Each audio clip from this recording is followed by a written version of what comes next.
Hello, Mike. Oh, hello, Jay. You didn't bring me here to talk about Star Wars, did you? Absolutely not. Oh, good. Oh, thank Christ. I brought you here to talk about Star Trek. This is just a little mini documentary about our efforts to bring back to life a long-lost friend, the Salt Vampire. Hashtag restore the Salt Vampire. Right. We did it. Resurrect. Resurrect the Salt Vampire. Right. Who I was surprised to see. I scrubbed through the episode that he's on in preparation. She. Oh, is it a she? Well, is it a they? I think it might be a they. Okay. But either way, I scrubbed through the episode in preparation for this and realized that the actual Salt Vampire is in it for approximately 5 seconds. Oh, like a monstered costume? Yeah. Yes, yeah. What's the name of the episode? It's called The Man Trap. Oh, okay. It's from season 1. It has... Sounds a little dated, a little sexist. Well, maybe it is a female then, because it's The Man Trap. Well, I mean, I've seen what the face of the Salt Vampire looks like, and that's the Man Trap right there, that mouth. It's the most erotic prop since the Dune popcorn bucket. So The Man Trap is probably not one of my most favorite Star Trek, the original series episodes, although it has some of my favorite moments, which I'm going to get into. Okay. What season is it? It's the first season. Okay. It's one of the very earliest episodes. So in the episode, they beam down to a basically uninhabited planet, and Bones' old girlfriend, Nancy Crater, lives there with her husband. He was a cantankerous old scientist, and Bones sees her as she was, 25 years ago. And then it cuts to Kirk, and he sees her as an older woman. Bones is, oh my God, Jim, she looks exactly the same as she did 40 years ago. And then Kirk says my favorite, she's a handsome woman, Doctor, but... She hasn't aged a day. There's not a gray hair in her head. She's got some gray, Bones. Excuse me, Professor. She's a handsome woman, yes, but hardly 25. And then they have a young ensign with them. To him, she looks like what he implies is a prostitute. And Bones is like, watch your balls, you son of a bitch. I'm talking about my old girlfriend, and she's 60. What the fuck are you doing?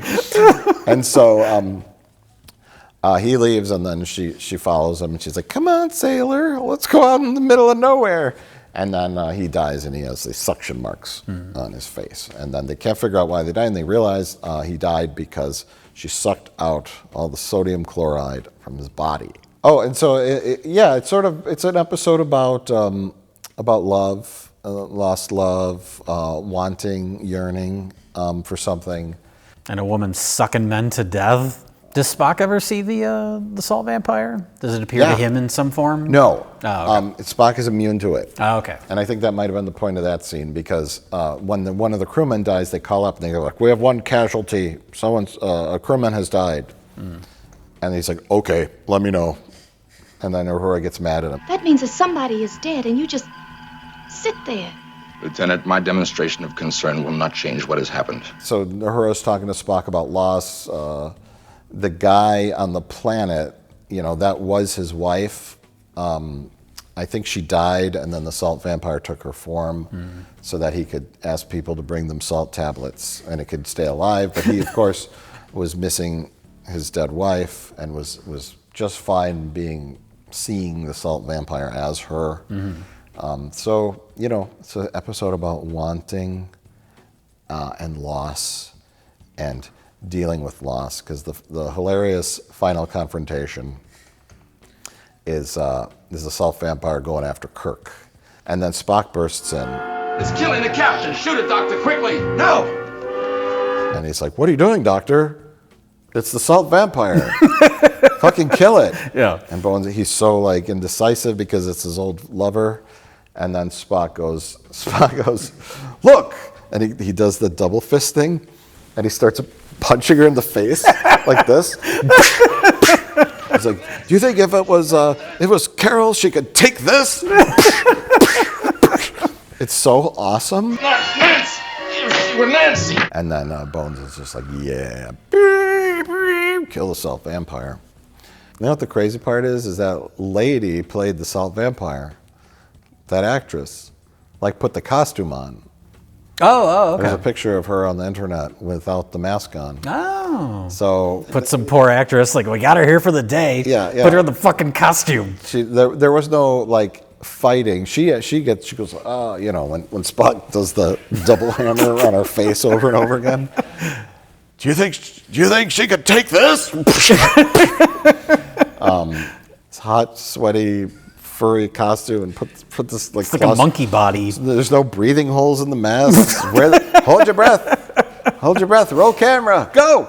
Yeah, that's true. There's no eye holes. Put the mask on and hope for the best. It was the 60s. You can wear it for approximately 27 seconds, and then we'll get you out of it. Take a deep breath. We'll get the shot and then rip the mask off. So You probably shot that whole epic climax in like an hour. yeah, that was TV back then. Yeah. And so that's the story. A fun episode, an iconic Star Trek creature. That was probably, they scrambled together in like a day or two to make, so they would have a creature for the end of the episode. Right. Yeah. Because it's not an elaborate, it's kind of like we have the what's that, Darmok and Jalad? Yeah, that head, we have that It's too, similar to that. where it's like, we got to slap a monster together. And it's just something they make quickly without thinking about, you know, any sort of legacy, especially with the original series. But so the reason we're here today is because we have acquired the original mold that was used to make the mask of the salt vampire. We have a new shipment from Prop Store. We didn't buy that much stuff this time, just a couple of little things. But we have two very special projects that we're going to do with two of our Prop Store items. Get ready, motherfuckers!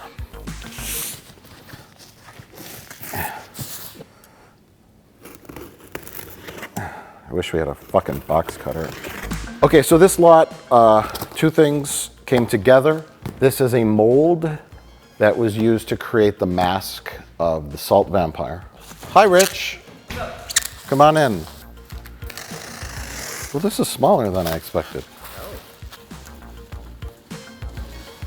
Oh, that's the salt vampire. That's correct. Yeah. I thought you thought it was going to be a sex toy. No, I did not. I mean, it looks like a sex toy. I wouldn't blame anybody for thinking that. In an auction, which also contained, and this will be developed later in the future, a reel of film. It came with the salt vampire head for some reason. It was just included with it. The two items were part of an estate sale from a guy named Greg Jein. He passed in, I think, 2022. And so this stuff from his estate ended up in auction. And so he owned this. Was it all Star Trek related stuff? I didn't look at everything. I just saw the note that it was part of his estate sale. This could have been the only thing on the auction. I don't know. But he was a famous model maker himself. He did not make the mask, though. So the mold was originally made by a guy named Wah Chang, who goes back even further than Greg Jein, and his career goes back to the 1950s or 60s, you know, all miniature models and props and costumes and stuff like that. So I don't know the backstory behind it, but somehow Greg Jein then owned this mask. And he also had a reel of film. It's like masking tape from the 1960s. Nichelle Nichols at the communications station. It's in black and white. I don't see an audio track. A 35 millimeter reel of film. It's the mystery reel at this point. Yeah, it's black and white. It's TOS. We've looked at it. We see Nichelle Nichols in it, and Uhura, and it's clearly a shot from the show. And in the reel itself, there's many pieces of like masking tape holding cuts together. Is it in pieces? That's like a separate thing. Those pieces. Oh, there's some old. Oh God, this has not been touched. Ooh, oh yeah. At this point, barely holding it together. Yeah. That tape is like 70 years old. It's just crumbling. So, what is that? Our suspicions are that it's like some kind of work print something, or maybe cutting room floor shots left. Somebody wrapped it all up, taped chunks of it together, and put it in a reel. But that'll be a video for a future date. It'll be a video. We're sending that off to get it scanned, digitized, and then we'll review the Spliced results. together. Spliced together because it's barely holding together right now. Well, you can't run. I'm assuming you can't run the film through a scanner that's held together by masking tape from 1965. Yeah. So yes, it's got to be properly spliced together and scanned. So that'll be a timely process. Once we get that, we'll examine it. Maybe it'll turn out to be some sort of piece of lost Star Trek media, but it's most likely just some sort of quick print to do sound effects or something. Yeah, more likely it's going to be just a work print, or maybe it's outtakes, ends of reels, and the guy collected them. Who knows? It's a mystery. It's a cut scene of that salt vampire just given the gnarliest BJ. McCoy wanted to fuck this thing. Yeah. But Mystery to be solved at a later date. We don't even know when we're going to get it back. Could be weeks, could be months. if it's not so interesting, we're probably not going to make a video about it. We'll just post about it on our Patreon and let everybody there know. Well, yeah, we'll do a little like a watch along on our Patreon. Yeah. How about that? Yeah. Join our Patreon that we never promote. Right. Maybe you'll see that in a year and a half. We don't know how long the scan's going to take, but mystery to be solved at a later date. But so I was like, hey, that's a neat thing. This fiberglass, is that what it's made out of? Yeah, fiberglass. I think this was probably a quickie job for the sculptor, because I think he worked in movies making like lots of art, lots of different art, and then he went on to make sculptures. So I'm sure this was like a 5-minute job, but detailed enough. Lots of texture on the skin. Yeah. But it is an iconic science fiction movie creature, well known throughout fandom. And I've seen things on the internet where people have recreated the mask and tried to make their own version of it, and it looks a little off. So, yes, so we own the original mold of the Salt Vampire mask, and we could put it on our shelf in our case, but Jay has purchased mold-making materials. Okay. So what we're going to do is hopefully not damage this, but we're going to make a negative mold of plaster of Paris, then create a positive of that from liquid latex. This is just to prevent it, like when they start pouring it on, this is just so that it doesn't just like completely fall all over the whole sides of it. It's just like a stop. What I could use, if someone wants to get me something just to hold this in place underneath the head. Sure. Oh, all that foam. Some foam, yeah. Rich, there's that box right there on the best of the worst table. Hurry! It's urgent. Faster. More intense. He's throwing the foam so it gets there quicker. He's throwing the foam so it gets there quicker. He's throwing the foam so it, oh God, he just stopped. Oh God, hurry! Oh, Jesus Christ. The salt vampire needs salt. Years and years ago, we made a movie called Feeding Frenzy, and I made the little monsters for that movie, and that was my first real experience making like molds and stuff. So you make your mold, well, in that case, I sculpted the creatures out of clay. Here we have the fiberglass head. So you make a mold of that using alginate, which is the same stuff they use to make a mold of your teeth at the dentist office. So pour that over the fiberglass head, and then put some plaster over that just to help it retain its shape, because that alginate is rubbery and flexible. So just so it stays rigid on the outside. What's that? This is casting latex. Now we will pour this into the mold. So that's what Harvey Weinstein put on his penis? And then I poured casting latex, which is the same stuff they use to make like Halloween masks, into the mold, swish it around, do a couple layers of that so it's a little bit thicker, and then bam, you got a salt vampire.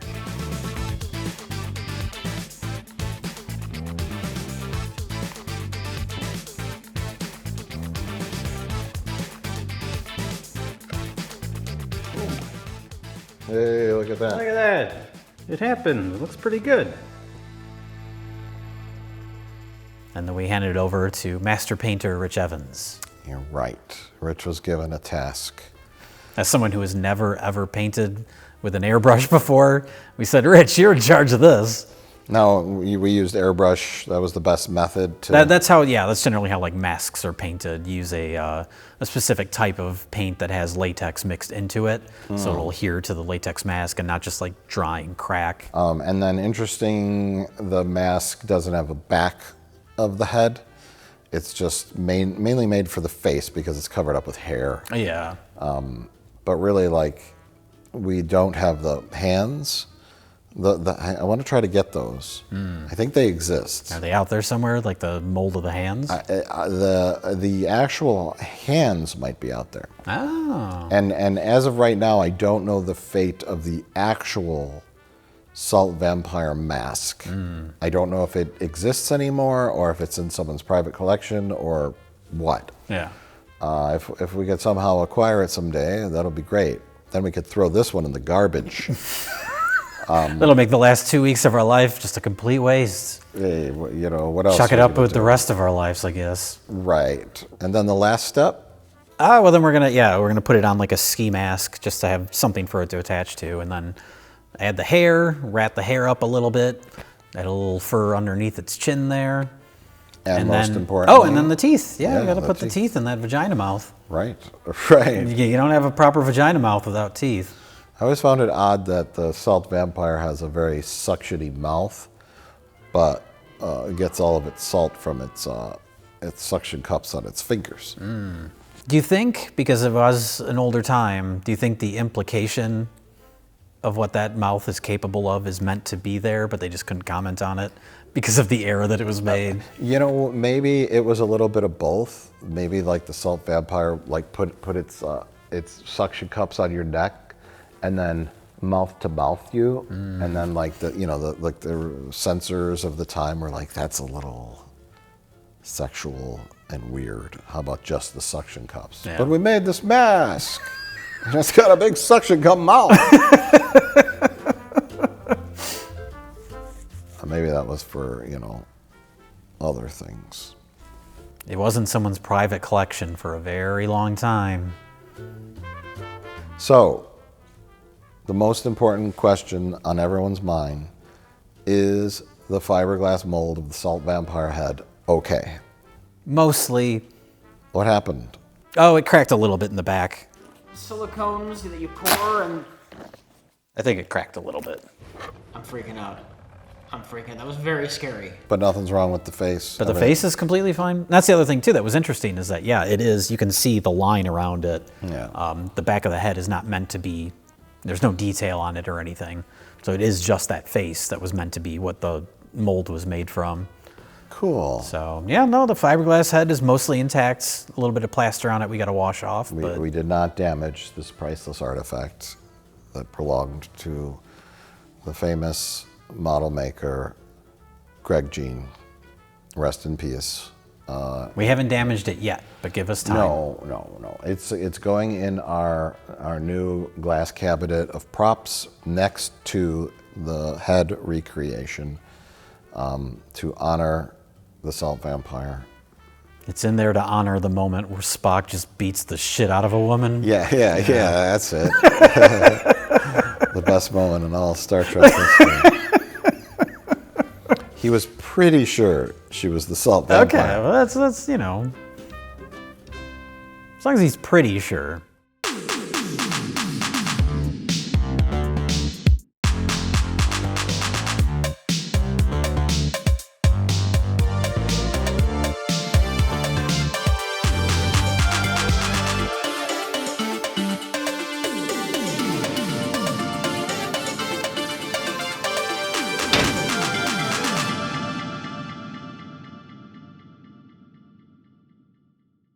We didn't even mention that we have a Freddy hand. Oh, yeah. I also bought a Freddy hand. Jay is excited about this. There it is. The scene where she busts his hands back. Forgot how much it hurts to be human. We now own a prop from the worst Nightmare on Elm Street movie.